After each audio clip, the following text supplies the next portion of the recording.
US Secretary of State Antony Blinken says Myanmar's Rohingya Muslims have suffered genocide at the hands of the military. He said the assessment was made based on interviews of Rohingya refugees in neighboring Bangladesh. That is where more than 700,000 minority Rohingya Muslims had to flee to after the Myanmar junta launched a violent crackdown against them in August 2017.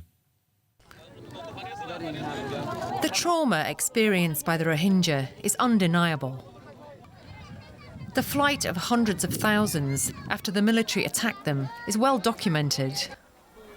But the decision by the US to use the term genocide to describe the violence inflicted on these people is a watershed moment. Beyond the Holocaust, the United States has concluded that genocide was committed 7 times.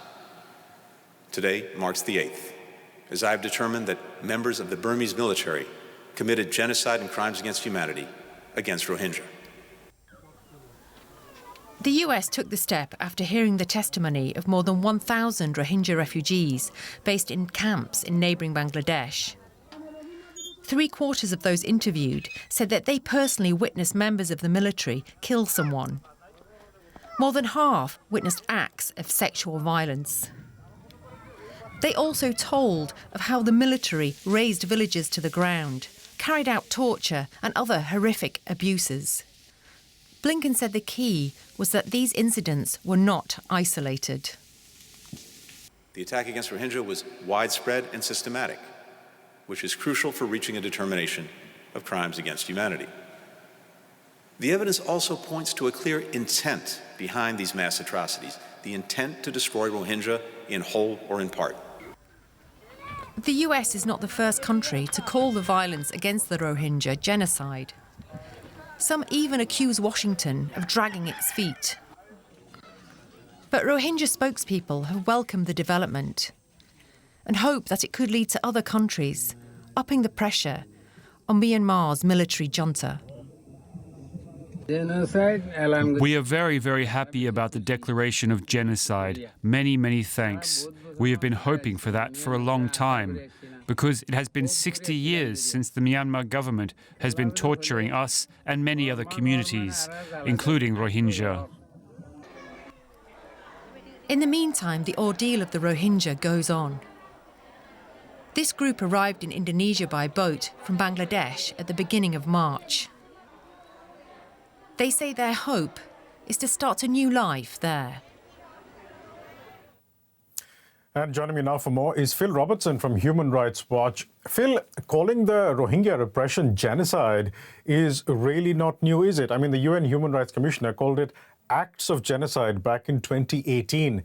How does Secretary Blinken's announcement change anything?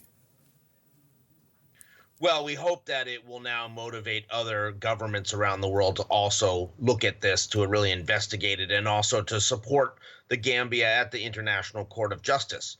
But you're right, it doesn't do much beyond, add to the list of atrocities that the Myanmar military has committed. And, that's why we've been saying, okay, excellent move, but now we need to see real action. Now we need to see something happening at the UN Security Council that actually impacts the situation on the ground.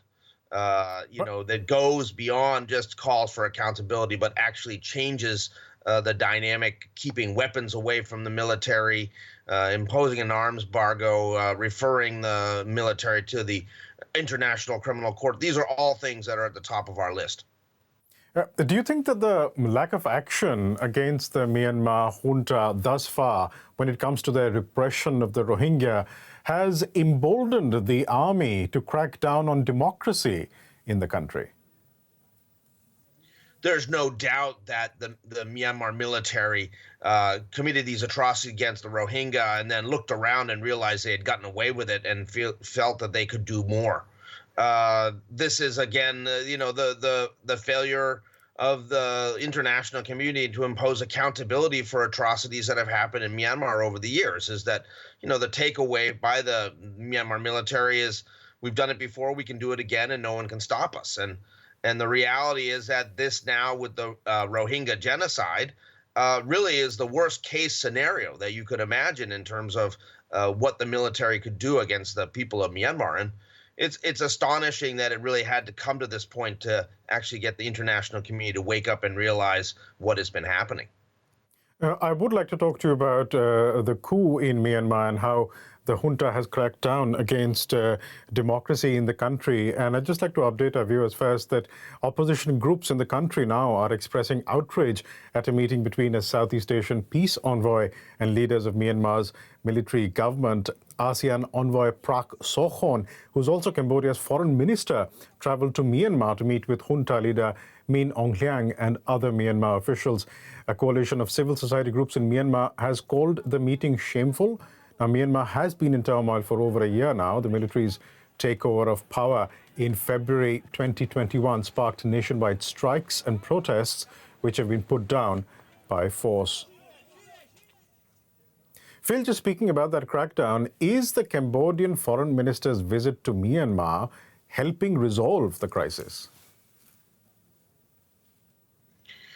It's really not. I mean, he's there ostensibly to pursue the implementation of the so-called five-point consensus reached at ASEAN, but he's already violating core premises of that, any conversation should involve all stakeholders. So far, the only people he has met has been military junta leaders. Unfortunately, we don't expect to see much from this visit. There may be some donations, some humanitarian aid provided, but, the reality is that the ASEAN is split right down the middle on these issues of Myanmar. There is a lot of the other governments of ASEAN, particularly Indonesia, Malaysia, and Singapore, who are not happy with how the Cambodians are handling this. And I expect that the demands by Myanmar that they be in charge of any sort of forward movement on this will ultimately stymie any progress, because so far the military doesn't want to do a deal. It doesn't want to step back. It's busy trying to crush an uprising against it. Which begs the question, therefore, Phil, can ASEAN truly help with the restoration of democracy in Myanmar? I have my serious doubts that ASEAN is the solution here.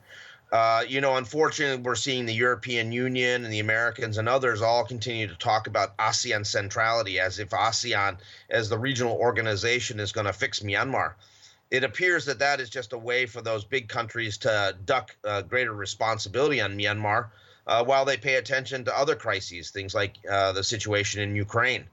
Unfortunately, it's been pushed over to the local association of Southeast Asian states, and this is probably the one organization that is least capable of actually finding a solution with the necessary political commitment and protection of rights and democracy that Myanmar needs. Phil, we'll leave it there for the time being, but thank you so much for joining us today. Phil Robertson from Human Rights Watch.